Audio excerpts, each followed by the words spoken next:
The following program is rated TVMA. This program may contain strong opinions, explicit language, and possible adult themes. The opinions expressed are not necessarily those of the Smoke Free Radio Network or its affiliates. This program is meant for mature adult audience. Viewer and listener discretion is advised. Hey folks, P. Basardo here, and you're listening to the Smoke Free Radio Network. That was interesting.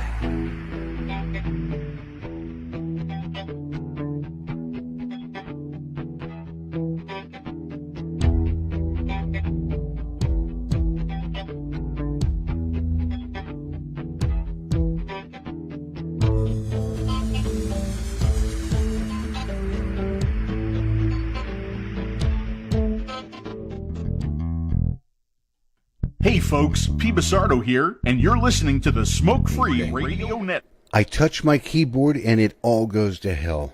Welcome everybody. Another edition of the Vaping and the Mic. I'm Mike Peterson coming at you. And I was getting ready. I was going to chat online and say hello to the people that are in the chat room. Bill Tarling, Tom, Ed, Mr. Austin Hopper. Good to see you, sir. Mel. And I started typing, but I was not on the right screen, and it absolutely fucked up my opening. Welcome to the first show of the year, huh? Listen, tonight, now he could not join us via a webcam, which is fine. I can live with that.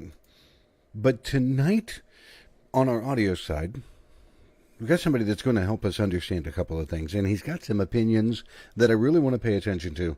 If you folks would, stop and check out Mr. Kevin Crowley. Kevin, say hi so people can hear you. Hi, guys. Good to see you. Good to join with you. I appreciate Can't see me, Face for Radio. It's Faceless Radio here on Facebook Live. Yeah, it's almost an oxymoron, isn't it?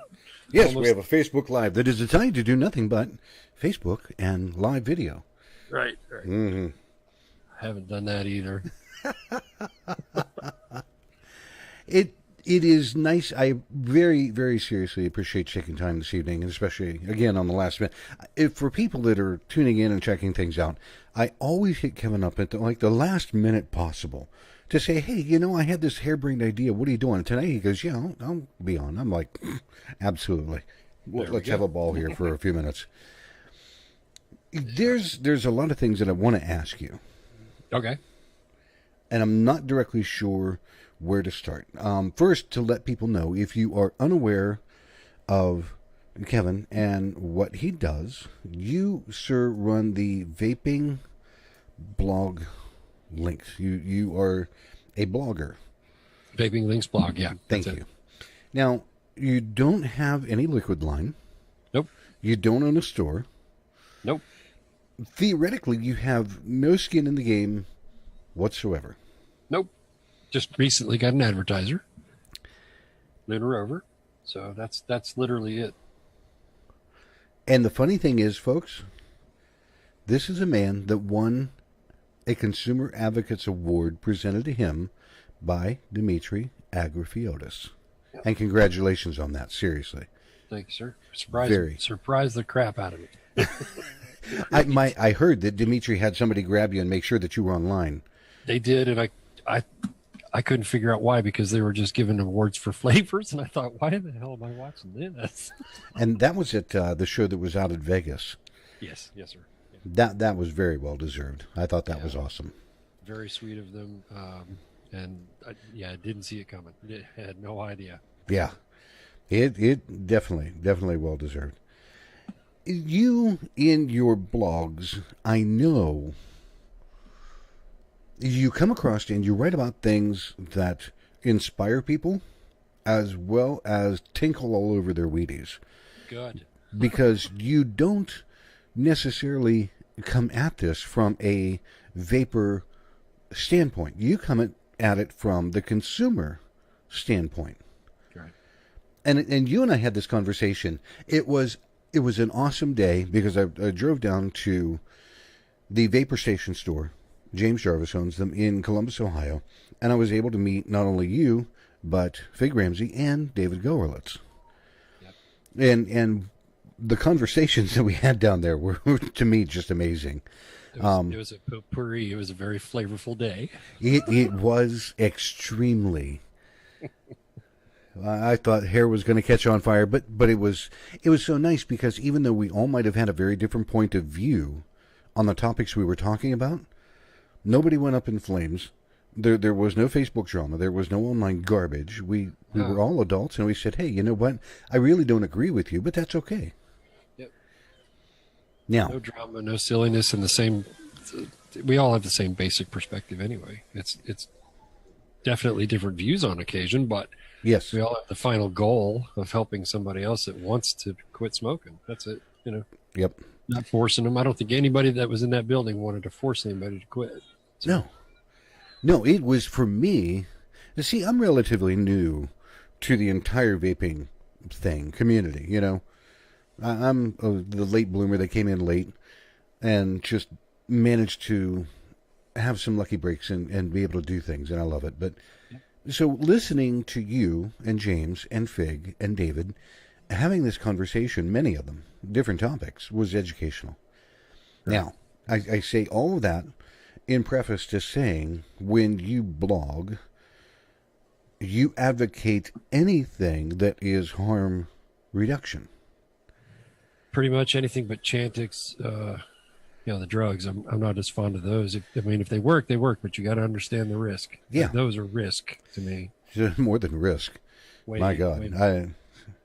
How Ray Liotta manages to even... He had to have one hell of a good paycheck in order to even think about supporting something that, hi, I have nightmares and I want to commit suicide. Really, Ray? Somebody blogged that, and I was kind of glad they did because I never even thought of questioning it, so, yeah. That he really didn't quit. He quit before he started doing the ads or something. I can't remember who did that now, but... Yeah. Ray was out of movies and needed a paycheck. Yeah, Planet of the Vapes, I think, did it. But anyway, I don't remember. It was Dave. It's like, okay, Ray, whatever the hell you're doing, that's fine. Yeah. You just recently, and I'm going to pull it up on the screen so people can see it. You just recently turned around and did a blog addendum, if I can put it that way, to something that James Jarvis had done. Yeah, James started it. And what? There it is. It's his fault. There it is. See? Classic vapor technology right there. It's their fault there. Point it right at him. Exactly. And he's in the chat room. Oh, is he? Yes. Hi, James.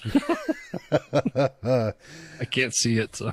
Yeah, right now I can't because I'm looking at another screen. But your blog turns around. James had a very informational piece that he did. Yeah. Trying to explain to people what this is, what they're hearing is bullshit, what they need to know, things like that. Yep. But then you took it a step further. What inspired you to do that? Seriously. Let's get this out of the way for 2019. Let's get it out of the way because I'm tired of talking about it. I want everybody to know. I want everybody's grandmother and sister and brother-in-law and cat, neighbor's dog, everybody. I want everybody to know it. And James on his own, and he can put a love all he wants to. James has the passion doing what he's doing. I've seen it enough, and you and I have seen it personally. And he rolls. I joked privately with him about this leadership video where the the lone nut standing there dancing, and then somebody else joins in. Well, the lone nut becomes the leader, but then the first follower becomes the leader because everybody else joins in. So I called James the lone nut, and I just went right on with what he had. That's all. And I didn't mean for it to be Kevin's specifically. It's all James. I just added on the bottom. I did the addendum, if you will. Yeah.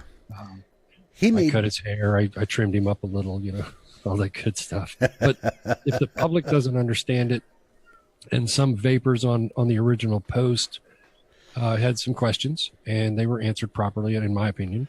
And that's all I can do is just add to it. But if vapors don't understand that nicotine itself doesn't cause cancer, how is my grandmother going to know that? She thinks that too, obviously. So it's hugely important that the consumer knows that. I'll segue into a Juul moment. Love them or hate them, I saw an ad from a professor or something on Twitter, and it showed you quit smoking, or it says something like you quit smoking, you start smoking 30 times. It printed this in an ad that I did not see personally. I saw it online, and it referenced the average of 30 times that a smoker's going to try.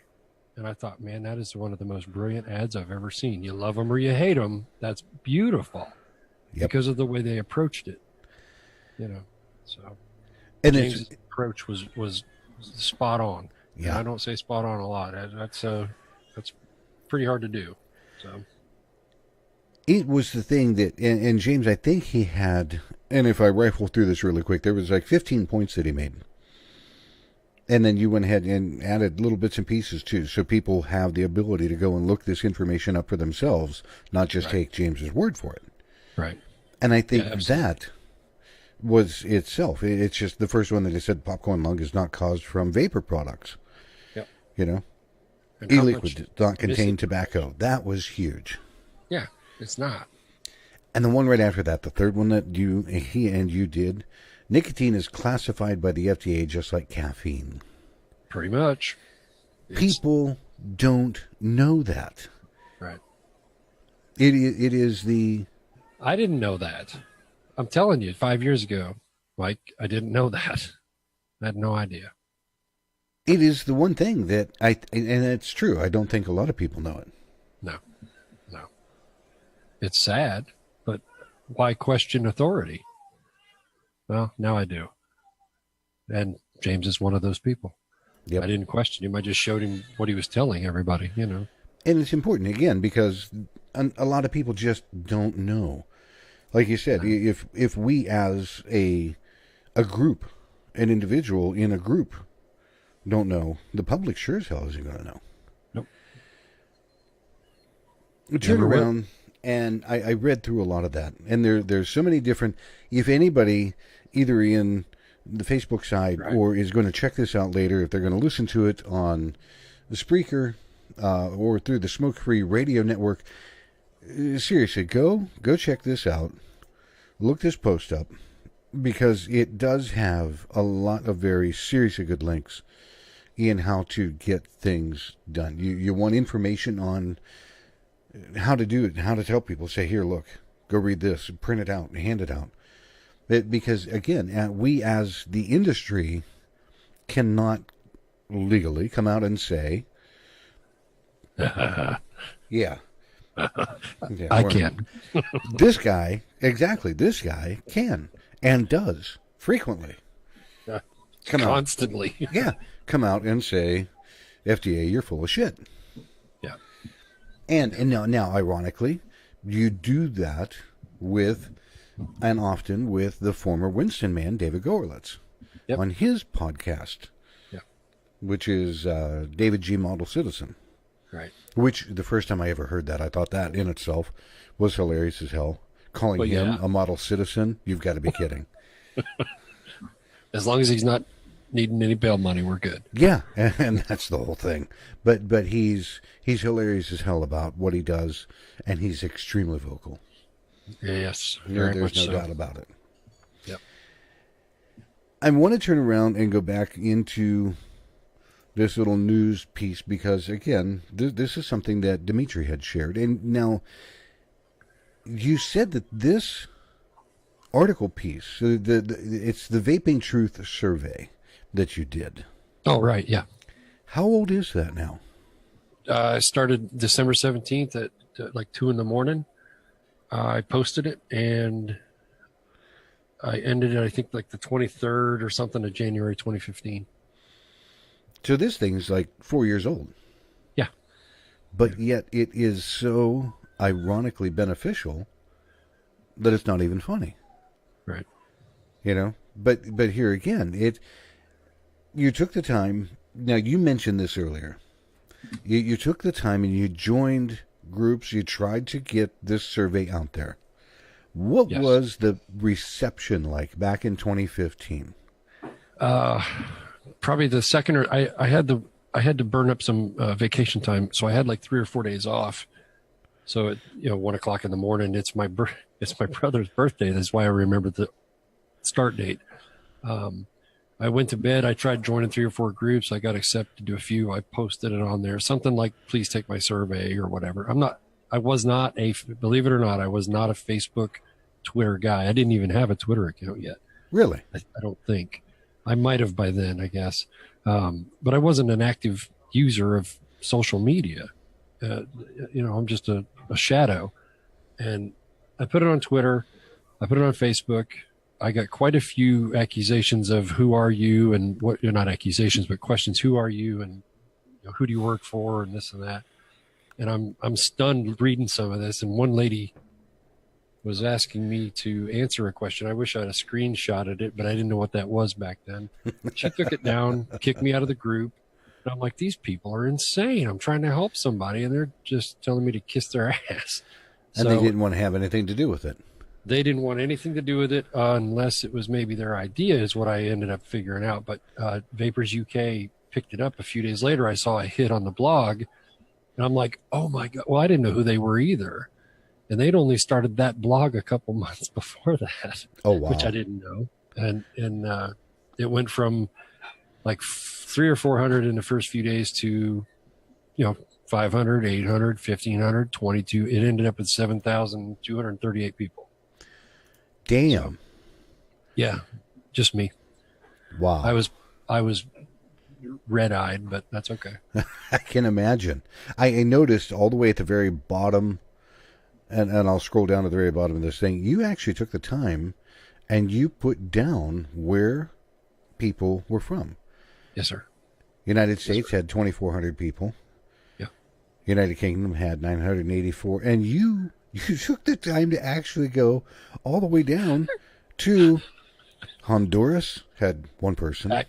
Kenya. Pakistan or something. Yeah. Bulgaria. There was a competition between UK and the United States, because by then I'd been friends with Alan Beard and a few other people across the pond. So yeah, we were having a little private conversation about how many people would take it from where. So yeah, I broke it down.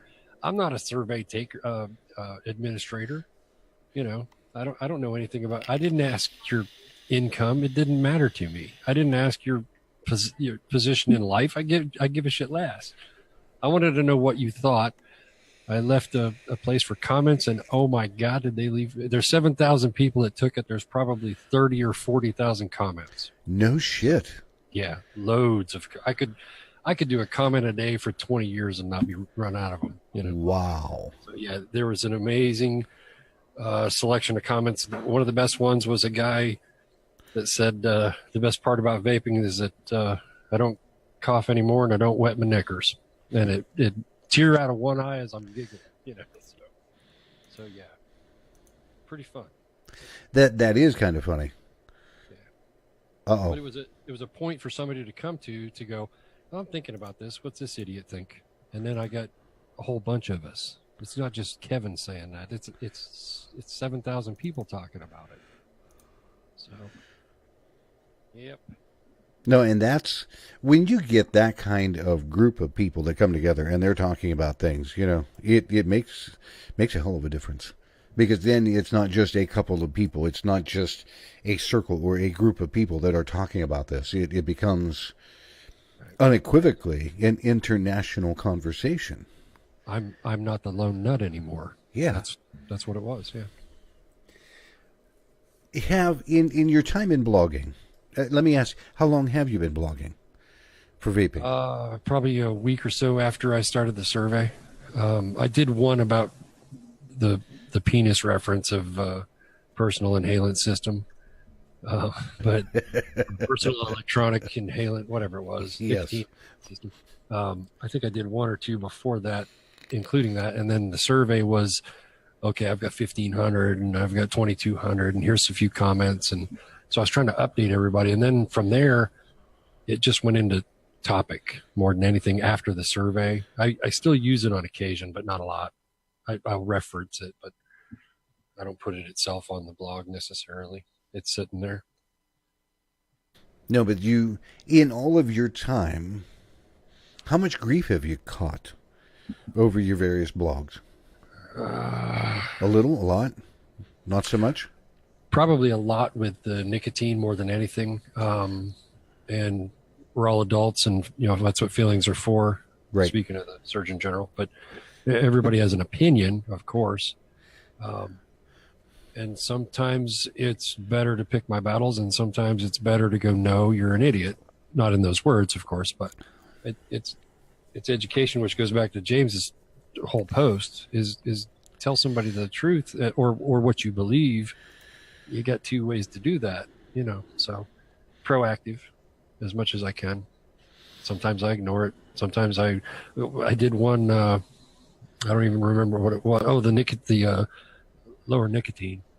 I've had a little crap on that from outside, not within the vaping community or Facebook in general. This guy came in and said I was an idiot, and there was no way that, that was nothing less than gold in his eyes.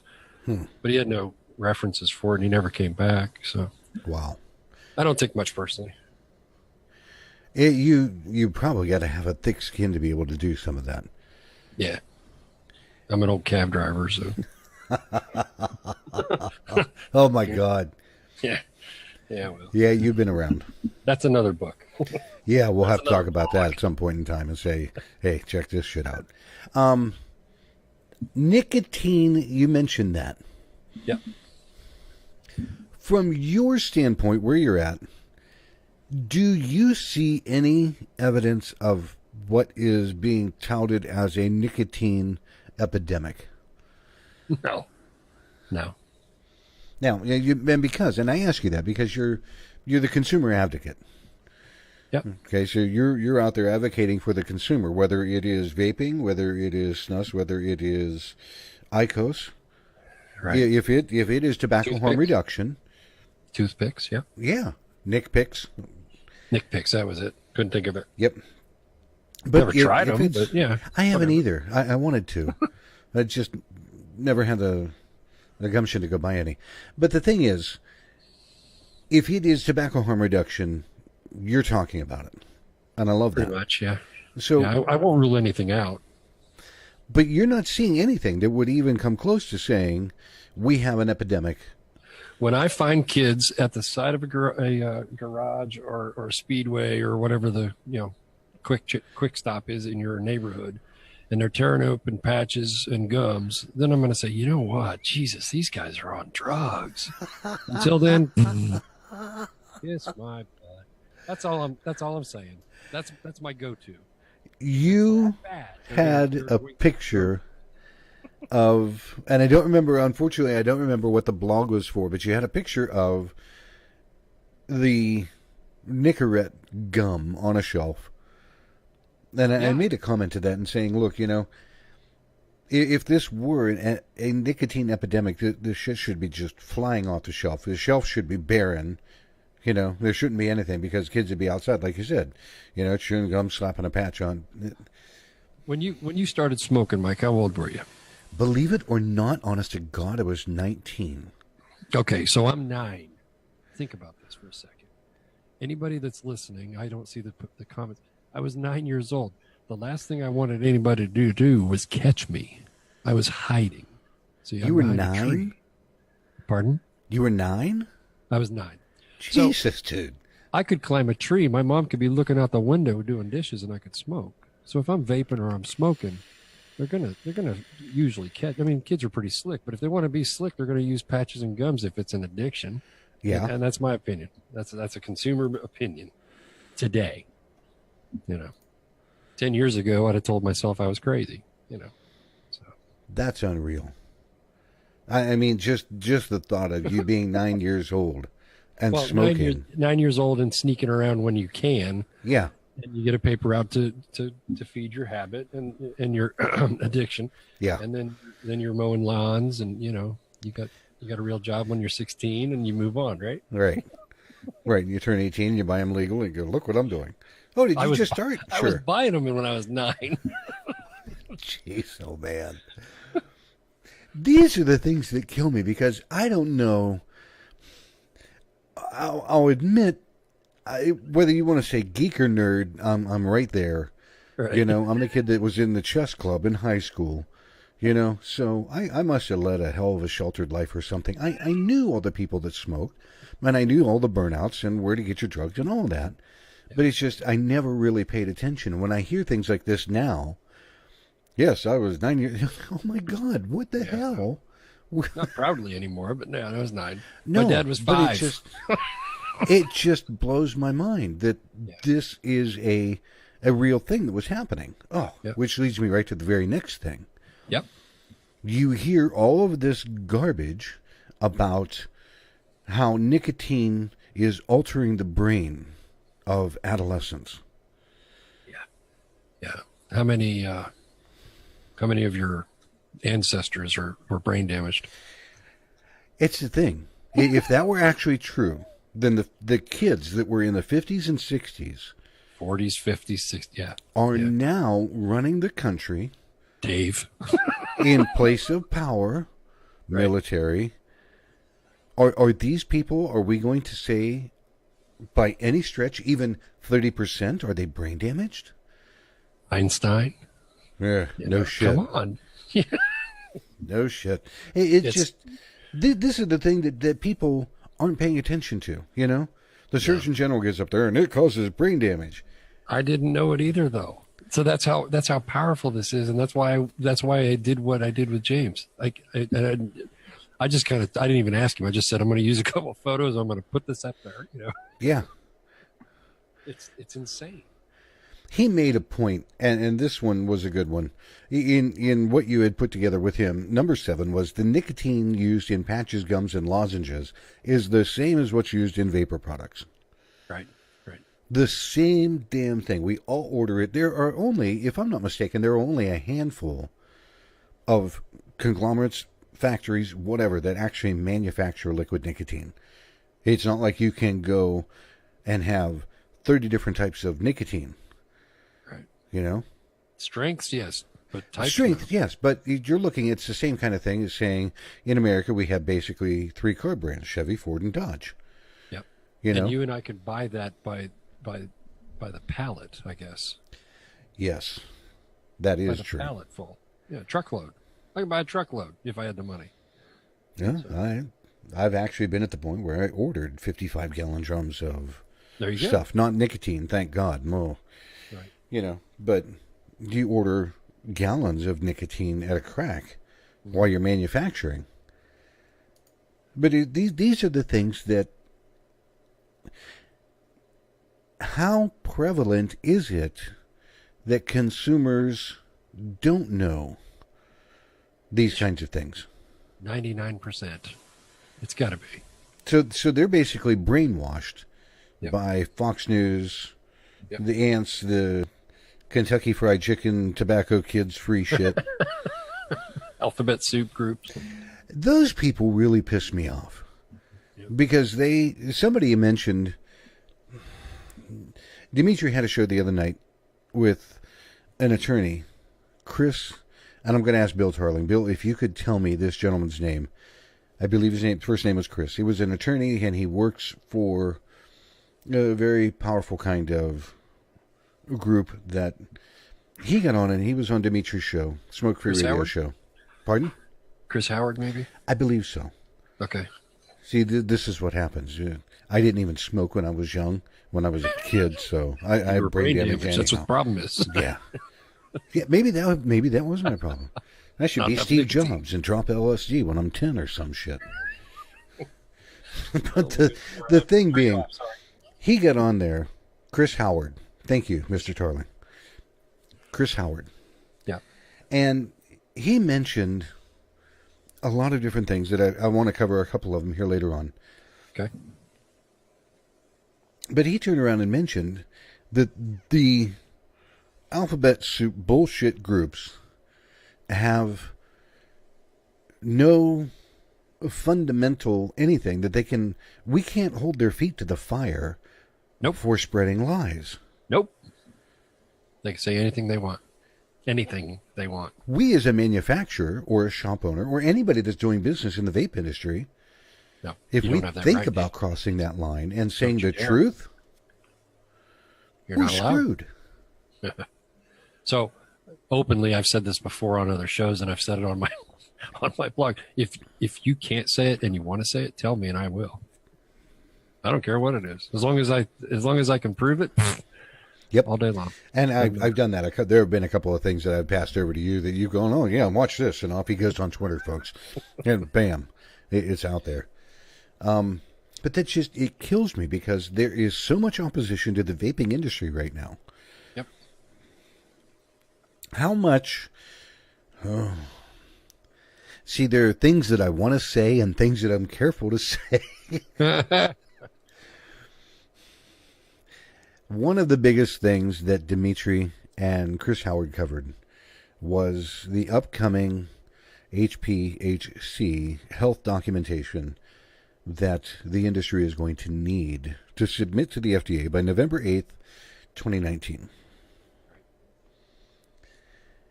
Is that anything that the public is even remotely aware of at all?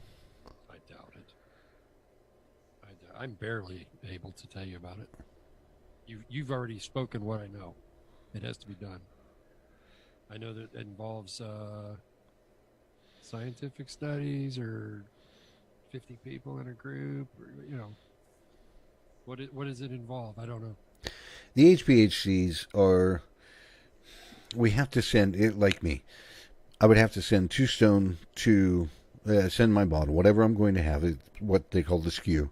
I've got a bottle of liquid. I've got to send it to a lab. They're going to test it for harmful constituents. And then they produce a result and a report that goes with that particular substance, liquid. And then I send that to the FDA. That's per SKU, per nicotine level. Per level? Yep. Per size? No, thank God, not per size. Okay. I Oh, wasn't my sure. God. I actually know a little more than I'm telling you, but yeah, I wasn't sure of that either. I knew it was SKU, but I wasn't sure about what Yep, else. per SKU. So basically, per flavor, per nicotine level. Yeah. And the cost of that is estimated anywhere between $4,000 and $15,000 per SKU. Wow. So we can begin to see that the entire industry, if everything stays just as it is, we can begin to see that the entire industry is, in fact, in deep shit. Yep. Very much so. And there was a gentleman that just popped in, Chris Vince. He and I are going to get together here within a couple of weeks. He's got a shop over here in Girard. I want to tell you just real quick. He was the guy that gave us our first leg up. I'm going to do a roadside assistance show with him. But if the public doesn't know about nicotine and they are unaware of other things that are really going on, how then are they even going to be educated that an estimate, I don't know, 60% of the vaping flavors that they might enjoy might actually go away come November by law? I like your word might. Maybe. Could be. Possibly. I'm trying to be politically correct. It's so difficult, you know? Well, how long have we known about it? Since they put the deeming regulations out. So August 8th, National Tobacco Day, Yeah. right? Yeah. Yeah. So if you got 10 flavors, that's pretty, let's say it's 5 a piece. I can't do math, but $50,000. I bet you rent is more than that a year. It's a lot of money.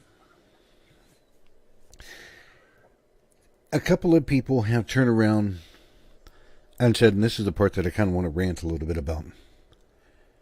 In Congress, now, and I want people, whether you're listening, you're watching, I don't care, keep this in mind. The FDA wants every liquid manufacturer, everybody, to file HPHC documentation I will use my company, Two Stone Vaping, only as an example. Okay? At most, I have 3 flavors that I am thinking of putting through to get done. Okay. So even on the low side, if I said $5,000 a piece, Right. that's a minimum of $15,000 investment. Right? Yep. If I had to do them per nic level, that's another 3. So now I'm talking $45,000 investment. That's just I'm out. That's just to stay on the market. That's just so that I can go, hi, Mr. Wholesaler, I would like you to continue trying to peddle my product. Yeah. Has no guarantee of sale, nothing. Is in this, I have to interrupt because I just have a question in my head. Is Sure. this every year? No, this, You have to thank do God this? it's a one-time. Okay, If this it is were a every one-time year, I deal. would say, FDA, kiss my ass, I'm done. Okay, one-time deal for Yeah. each. Okay, sorry. Now, today in the news, here comes some old hag Just Connecticut. and says, I want to put in legislation that bans every flavor on the market. Oh, I didn't see that one yet. All right. Whoa, back up, bitch. I have a question. Mr. FDA, hi. If I'm going to pay this amount of money to even remain on the market legally, why the do end I of this have year. to fight with this old hag over here who wants to wipe this out? So I go ahead and I pay my $45,000 just to be on the shelf. And this old hag over here turns around and is going to wipe all that out. It's anarchy. I was going to say, where the fuck is that fair? This is insane. It is insanity. This is insanity. Yeah, there you go. Go back even a month and a half, 2 months ago in New York. They wanted to ban flavors. Mm-hmm. And they came within a hair of doing it. If the guys had not, like Matthew Elliott, if those guys hadn't gone up, and Greg Connolly, if they hadn't made their way up there and brought in a ton of people, they would have banned flavors in that area. Which Guaranteed. points back right to James's post, right? Yes. Yeah. And the FDA still wants us to go ahead with HBHC. I get that they want that done.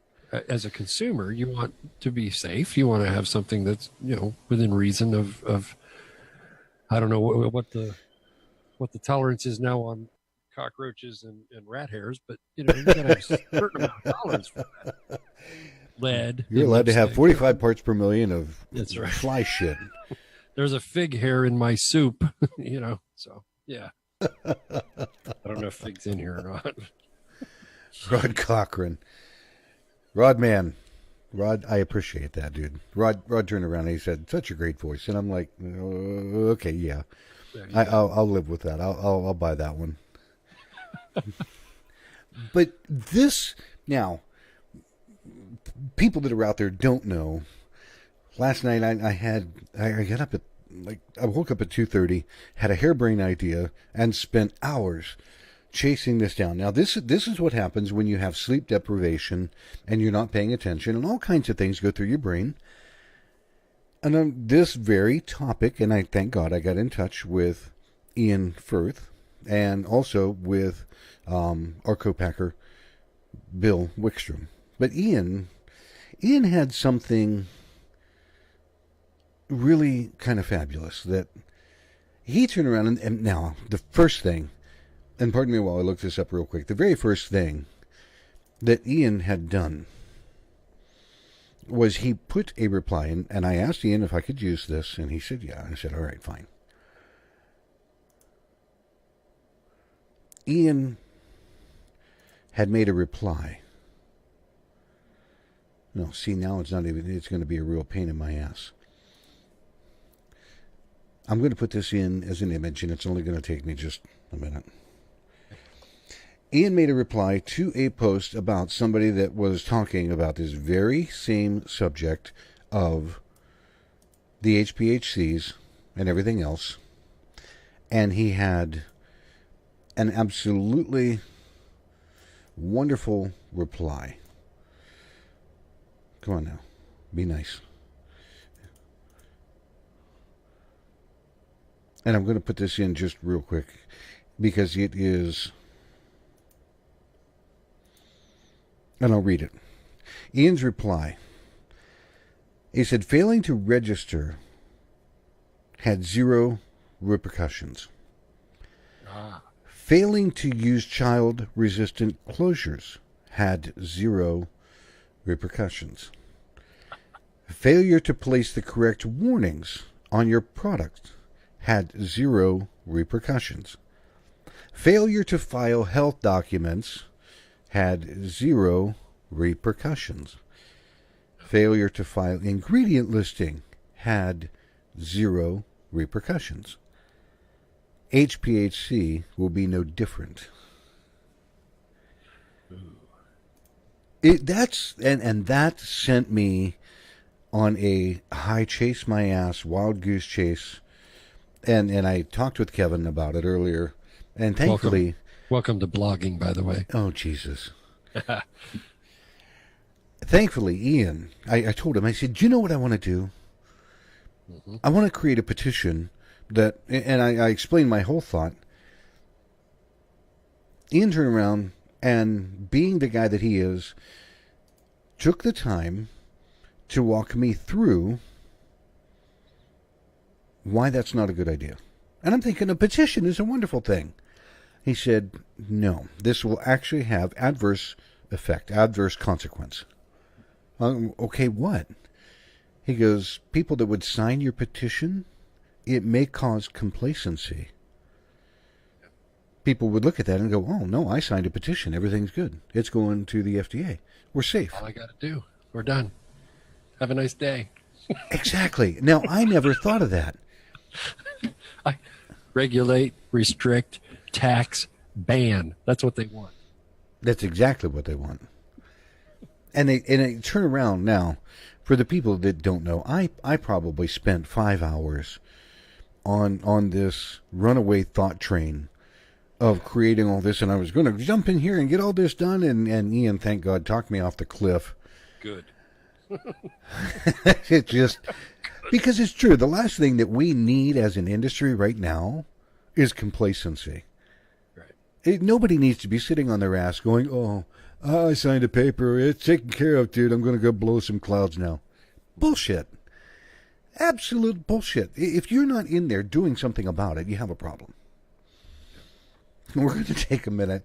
I have to do our sponsor screen real quick because, again, without sponsors, Smoke Free Radio could not do what it does. So if you would, bear with me, and we'll be right back.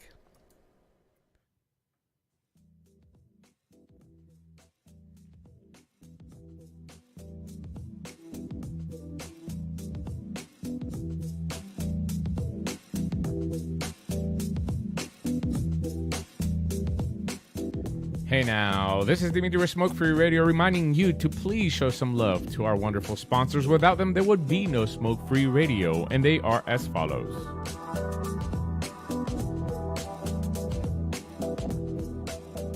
All the way from Florida, Moon Mountain Vapor, with locations in Florida, and their liquid available for wholesale and retail, moonmountainvapor.com.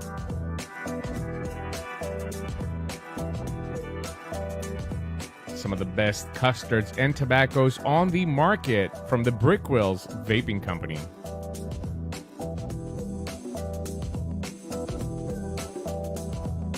The lovely Shell with a vapor bar, locations in Texas, Virginia, and West Virginia. And of course online at thevaporbar.com.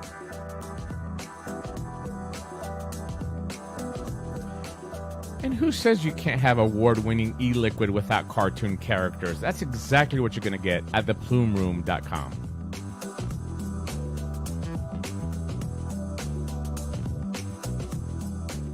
And finally, of course, the Vaping Advocate magazine that has generously provided the telephone lines for you to communicate with us. Thank you for your support.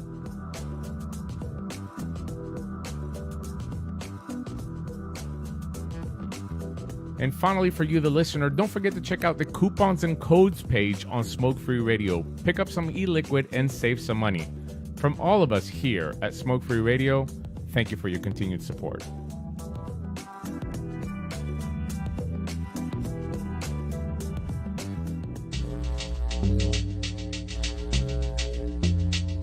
Hey folks, P. Basardo here, and you're listening to Vaping and the Mic with Mike Peterson.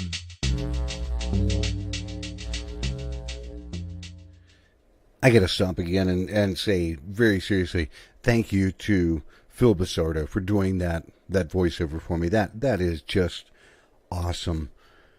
Because we had talked about it once before, and he just out of the blue, whack, and he hadn't done it, sent it to me. I'm like, I got to put that to use. That sounds awesome. Folks, this evening on Vaping in the Mic, I am joined by Mr. Kevin Crowley. Kevin is a blogger, but he is foremost a serious advocate on the consumer advocate's side. The man does not own anything. He has no skin in the game when it comes to anything about vaping. He does not have a liquid line. He does not have a store. It is a man that, much like Mr. Bill Tarling, who is up in Canada, Kevin is the guy that just gives a shit, and he does things about it. If I had a store, I'd probably be in jail and need bail money. I thought about it. Remember, this is 2013, 2014, and I'm like, wow, I wonder what the FDA is going to do. Yeah, I already had a business that had failed, and that wasn't any fun. But I kept thinking about it, and I'm looking at my wife, and I'm like, I don't want to take this risk. I admire everybody that has, with the passion that they do, but I couldn't risk personally doing it, and by now I'd be in jail. I'd just be so mad I'd be in jail. yeah, I'd be right there with you. Yeah. And you know that they would have a lot of us. We would populate the entire thing. I'm amazed nobody is in jail, actually. Because the FDA wants to take their big stick and stand there and wave it around, and then not do a damn thing about it. They want to regulate, restrict, tax, and ban has been one of my little mantras, but they want to regulate, restrict, tax, and ban less smoking. What? Yeah. I'm sorry. What did you say, Your Honor? Yeah, it's true. It is 100% truth. You know, they want to be able to do things. They want to be the armchair quarterback. They want to go, you can't do that. Connecticut. Why not? I'm a consenting adult. I give myself consent to smoke. And you want to tell me that I can't? Bullshit. I wasn't this passionate when I did smoke. I didn't even know I was being discriminated against half the time. Not until I started. Then I went, hey, wait a minute. So, yeah. Now, ironically, and your mic is fading in and out. I don't know if it's got something to do with my mixer. Who knows? Is that better? Yeah, I'll keep pumping the volume up. It's probably me overdriving the entire damn thing. All right. But here's the fun thing. They turn around and they want to create a new drug to get kids unhooked from nicotine. Yes. So they want to do what? Make a child version of Chantix? I'm loving this. But above and beyond that, this one kills me. Where they need to get their head out of their ass, plain and simple. Gee, right. We've had kids that are drinking alcohol more than they're smoking, because I've seen that somebody had that out there earlier, breaking down by percentage of who's actually doing what. That's right in front of me. 30%, 30.2%. Now, this is all past month. Alcohol is 30%. Cigarettes is 7%, 7.5%. Smokeless was 4.2%. Vaping is 26.7%. Now, daily, because I ripped the Surgeon General, Dr. Jerome Adams, cigarettes daily was 3.6. Smokeless was 1.6. Alcohol, remember, 30.2% past month reduces to 1.2 daily. Now, no child would ever lie. Let's be honest. Let's take a moment and think about that. And Dave and I go back and forth on whether they're true or not. And I believe him. They're lying. I'm not going to tell you shit. Yes. So if 26% in the past month is a medical statement, is what he said. I can't see the quote at the moment. What does it reduce to in a day? If 30% of alcohol goes to 1.2, how low can daily vaping go if it's 26.7? It's fraud, period. They're basing all of this on fraud. it kills me because, again, they keep coming up with mathematics that don't add up. Right. They keep coming up with all this bullshit scare tactics, epidemic crap. Yep. And what we don't know is how many use nicotine, how many were smokers, why are the daily rates not shown, which we already know, why is marijuana included in any vaping? And I'm reading this, I'm not doing it through memory. How many of these students were of legal age already? And how did the adult product get in the hands of youth, which points at the Sinar Amendment? But yeah, Yep. we don't know all that. We don't care. No. And my question for them was, are they going to turn around and come out with a drug to combat Right. weed when it becomes legalized all over the damn place? Right. That's beside the point. Here is something that I wanted to talk to you about as a consumer advocate. Okay. Juul. And you mentioned it earlier. From a consumer advocate point, and you know as well as I do, you ask 20 people in the vaping industry what they think about Juul, you're going to get at least 15 different answers. You're going to get 28 different answers. Probably. Yep. Yeah, because somebody will want to answer 3 times. Yeah. From your standpoint, what do you think about Juul? Just the product, not what they're doing right now, just the product. Product itself, I bought a knockoff from Fast Tech because it was really cheap. Fergus Mason told me about it, and I took it. It was too strong for me. I know nothing about Nick Salt, and I thought, had I been smoking Marlboro Reds, this thing would have worked right now. Mm-hmm. No fuss, no muss, no coils, no stupidity. I don't need to be in a face group to figure out why it doesn't work. So I get why they have attracted smokers. I really do get that. I'm mad at them. I'm not happy with them, but I like the product. I don't personally like it, but it converts people from smoking into a safer 99% safer alternative that does not cause cancer. It pisses me off that the vaping industry didn't think of it first, I guess. You know? There's 100 things that people would tell you, that the industry had its head up its ass, that it was too busy blowing clouds, that they were too busy chasing the latest, greatest hardware to sell. Right. You know, and you can pick your poison. All of the above could be true or not. Yeah, I've got my opinions. If you're going on, and this is opinion, and you guys can flame me all you like. If you're aiming your low nic, high device, high volume, Nick sales, or you're focusing on an ego style e-cigarette, then I don't know. No, and I don't. Now, I'm going to stop for a second. I'm going to ask him to clarify, and it'll take 10 or 20 seconds before it to come back around.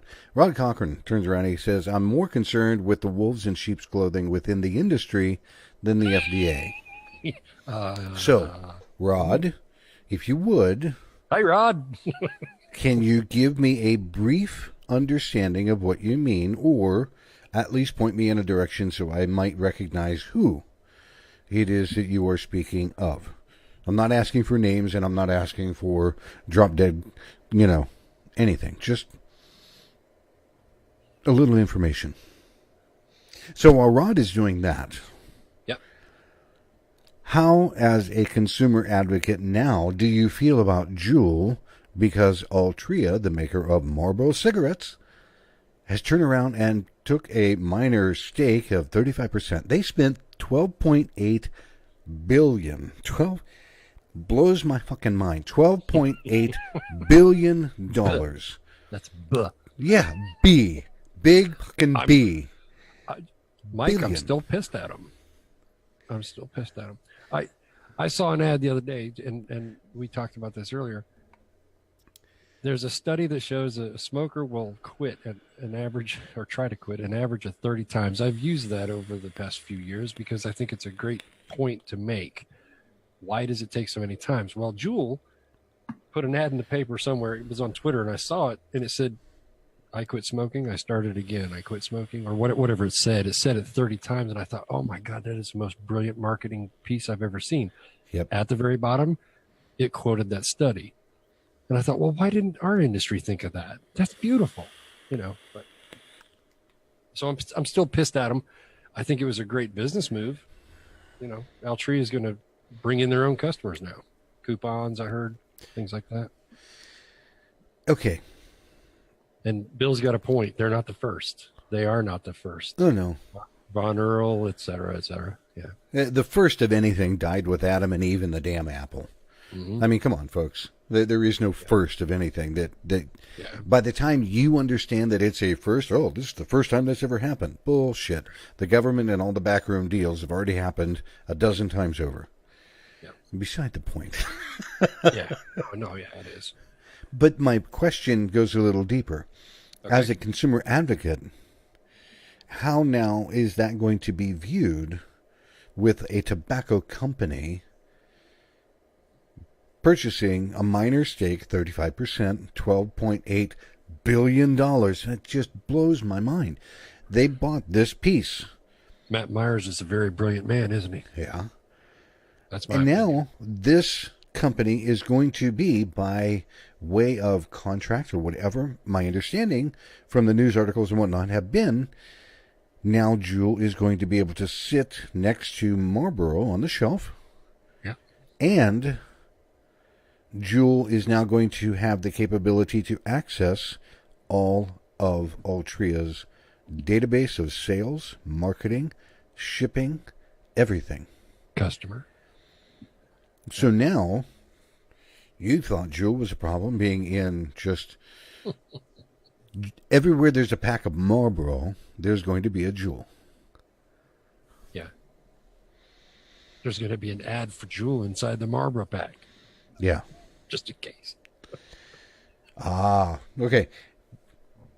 Rod came back, and his answer was, like Larry Faircloth. Oh, yeah. Yeah, I'm vaguely familiar with that. I knew about it. And consumer side, remember. I try not to get into the industry side to rip people's butts, and that one I knew about. Yeah. Yep. Yeah. Disappointing. Very disappointing.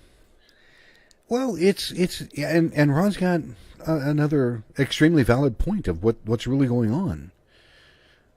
You see a fractured industry that wants to do the right thing, parenthetically, Yeah. and yet they're not, but they claim they are. Yep. And they're not. And you have a handful of people that are doing something about it. And I'll hold him up, and I know that he's sick, and I'm going to say it anyhow. Fig Ramsey. For being an advocate, for being a man that has his own line, for doing, look at what he has done to try to help the industry stand on its own 2 feet and actually do something. Mm-hmm. It's just amazing. Yep. Bill clarified the actual owners of Juul sold previous e-cigarettes. Was that Paxil, whatever? Yes. Possibly. Okay. I don't think I knew that. Good point. Altria had the Mark 10. Yes. And which tasted like ass. I tried it. Yeah. It did. That was bad. That was just, see, they had all the shitty products, all the little cigalikes were shitty products. So you had a vape shop. Yes. And then Juul came out. Now, personally, it didn't go for me because I'm already free-based in nicotine, is what I'm told, at 18. And it was too much to me. I started coughing the second or third time I hit it. I'm like, that's not going to work. I did the same thing. But anyway, sorry. I did the same thing. I bought a knockoff called a Fix, PHIX. Yep. I think again 50 milligrams salt nic, and I'm thinking this is going to be awesome because I can just stuff it in my pocket when I go from the house to the store, and I'm going to be back within 40 minutes. I'm not going to have to throw my mod in my car. And I took a hit on that, and I'm like, damn, I might be able to hit that 2 or 3 times, and I'm going to puke. But again, my body's just not accustomed. I have spoken to shop owners and people that are saying, people sit there and they'll take that vape, that Juul, and they go to town. Yeah. And they go through a pod and a half a day. Yeah. I'm like, you're kidding me. That's a lot. To me, it's a lot, but yeah. Yeah.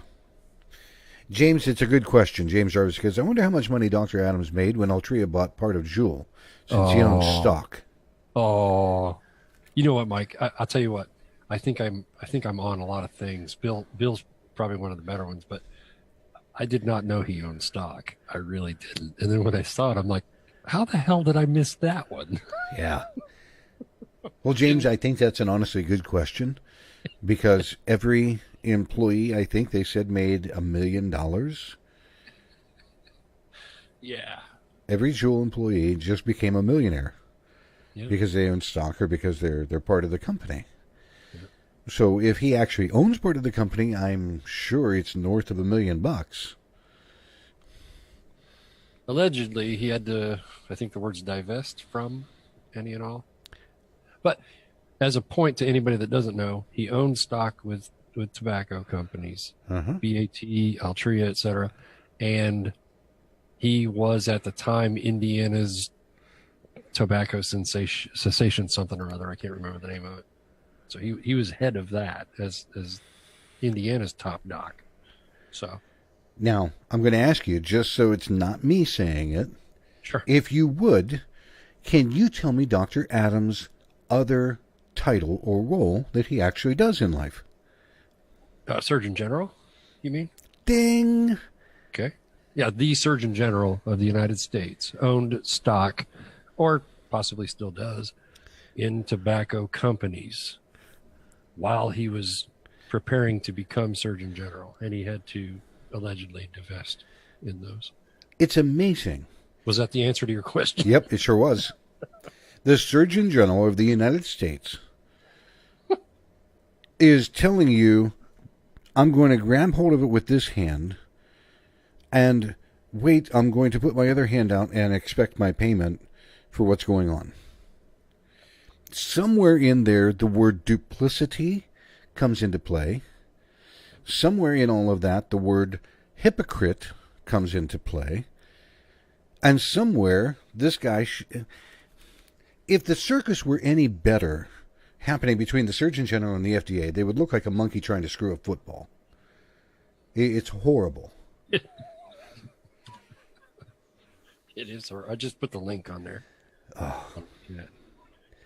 I about pissed my pants when I read that. I really did. How does this guy even think to get away with this shit? I don't know. He was I'm sorry, I have to stall for a second. Indiana State Health Commissioner from 2014 until becoming Surgeon General. He was in charge of that state's, let me clear my throat, Tobacco Prevention and Cessation Commission. He was in charge of Tobacco Prevention and Cessation Commission. I can't say that without smiling. Sorry. God. So, where does this guy... What part of this is am I missing? You're not missing anything. It's the whole thing. There are so many people in the public that are not aware of one hand grabbing hold of somebody else's ass in the industry to make money and vomiting garbage information, teen epidemic. No. The other one was Brenda Fitzgerald was a CDC director, and she had stock. She had stock while she was CDC director. After. You can't make this stuff up, folks. When they say truth is stranger than fiction, you just can't make this stuff up. And yet these are the people that are put on a pedestal by the Kentucky Fried Chicken crap groups. You know, I bet you $5 if Kentucky Fried Chicken heard some of the stuff that I say, they would ask cease and desist using their name. They're not going to send you buckets, no? No. I would feel horrible about that, too. Good product. I love it, but But it's just CTFK, whatever the hell. Right. Not assholes. People put these people on a pedestal and say, listen to what they're saying. Really? Right. You know? Where's the pastor in the Kool-Aid? It's coming. Proof by assertion is another phrase I've learned. Proof by assertion, cognitive dissonance. I've heard. I've got Cognitive dissonance. Good point, James. Dr. Adams was more worried about taking selfies and putting his own videos out with Dr. Gottlieb. Yeah, that too. He did go on his own Twitter page, the surgeon did, and he did interact, I think, with Chris Howard, actually. And I really tried hard not to be an asshole. I really did. But it's so hard not to. You're a public figure, so it's open season. Yeah. Bill Tarling made a comment about the monkey screwing a football. The other saying, and I'm cleaning it up just to be nice because everybody knows what the real saying is, a monkey fucking a football. But the other one is, try taking a flying hawk at a rolling donut. There you go. Yeah. All right. I digress. Meanwhile, Mike, for the end of that one, if that's where we're at, is the Surgeon General and Gottlieb are telling us what to do, us being anybody in the industry, but they can say what they want. And I find that hilarious.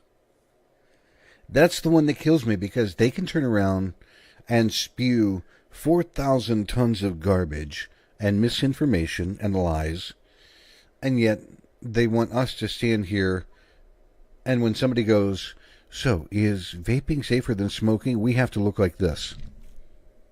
Yep. Bullshit. Yep. And I'm glad that's why there are people like you that are able to turn right around and go, hey, folks. I don't know how to get out to the public. I have no idea except to climb naked up the flagpole. That's not going to be pretty. Then I'm going to see Dave's bail money and, Yeah, I'm going to have to get back in touch with him again. Yeah. Well, Kevin, I appreciate you taking time this evening Yes, to join me and talk about some of this stuff. Maybe it was educational for a few people. Maybe the word will spread a little bit more. And I appreciate the people that joined in the chat. It was good to hear from everybody. You and I know, we're going to continue talking here, periodically throughout the week. Now, ironically, it was 10 shows ago that you were on. So maybe in another 10, we're going to come back and revisit some more of this. Does that sound all right? Yeah. Perfect. Ladies and gentlemen, Mr. Kevin Crowley. And Kevin, if you would tell me one more time where people can check you out and look at your blog. Vapinglinks.blog is the blog. Twitter is vapingit, VAPINGIT. That's it. And I got a page, professional page, but it's not professional, on Facebook itself. Fantastic. All right, everybody. Kevin, thank you. Thanks for having me. Oh, anytime. And for everybody else that is watching, listening, I will catch up with you again next week, and we're going to hit a couple other things here on Vaping in the Mic. Until then, I hope everybody has a great weekend.